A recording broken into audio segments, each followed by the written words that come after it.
सुप्रभात।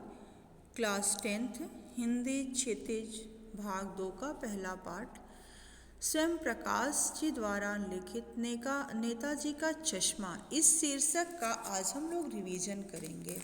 नेताजी का चश्मा।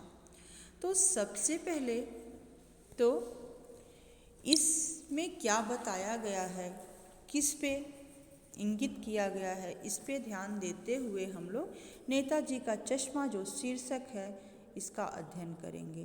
तो प्रसिद्ध साहित्यकार वासुदेव शरण अग्रवाल ने अपने एक निबंध में राष्ट्र की परिभाषा देते हुए लिखा है, भूमि, जन और जन की संस्कृति, इन तीनों के सम्मिलन से राष्ट्र का स्वरूप बनता है। स्वयं प्रकाश की यह कहानी भी बहुत हद तक इसी तथ्य को बताती है। इस कहानी के माध्यम से लेखक ने देश, देशभक्ति और देश के निवासियों की चर्चा की है। उसके अनुसार देश सीमाओं से न बनकर उसमें रहने वाले नागरिकों, प्रकृतियों, उपादानों, नदी, पहाड़, फूल, पौधे और वनस्पतियों तथा पशु पक्षियों से बनता है। लेखक की मान्यता है कि उपर्युक्त सभी से प्रेम करना, इनकी समृद्धि के लिए प्रयास करना ही देशभक्ति है। यानी कि हमारे देश में, हमारी संस्कृति में जो सभ्यताएं हैं उसको बरकरार रखना, उसकी सुरक्षा करना। लेखक की मान्यता यह है कि इन सभी से व्यक्ति को स्नेह करना चाहिए। इसी भावना को रेखांकित करती हुई एक कहानी स्वयं प्रकाश जी ने लिखा है जो शीर्षक है नेताजी का चश्मा, जिसके सभी पात्र देश के निर्माण में अपनी अपनी भूमिका अपने अपने तरीके से निभाते हैं। इस काम में बच्चे भी समान रूप से सहभागी हैं।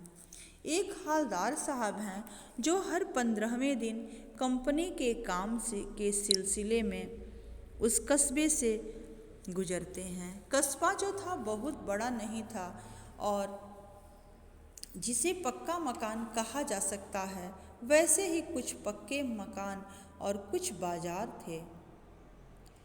एक लड़कों का स्कूल कस्बे में और एक लड़कियों का स्कूल था। एक नगर पालिका वहाँ थी जो कभी कभी कुछ काम करवा देती थी।